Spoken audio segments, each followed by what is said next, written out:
5 years, he makes $1 million in public money. It's a surprising amount of money. NCCC President James Klyczek is at the center of a bid rigging scandal we first uncovered last month. But that hasn't stopped him from collecting generous benefits from the wallets of taxpayers. Antoinette Cleveland, who ran NCCC before Klyczek, was making $105,000 per year. Adjusted for inflation, that's $140,000 in today's dollars. But Klyczek now makes more than $200,000, and that's only including his base salary. Are the students receiving twice as good an education there? Are they educating twice as many people? Klyczek's salary is in the same ballpark as other community college presidents, but he makes more than ECC President Jack Quinn, and ECC has 3,000 more students than NCCC.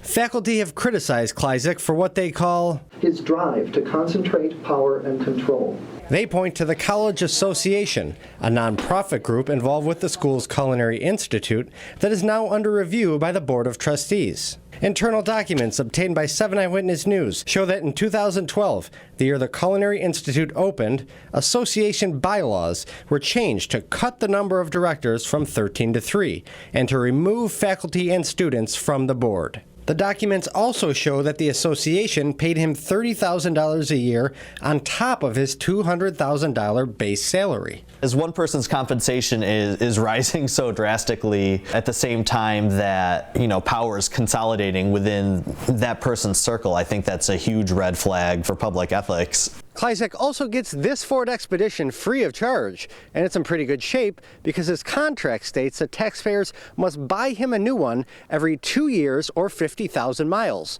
whichever comes first. It's not limited to public business either. Klyczek is afforded 24-hour unlimited usage, and there's no official license plates on this vehicle. So state taxpayers who passed Klyczek at this Japanese restaurant last week had no indication that they were the ones paying for the ride.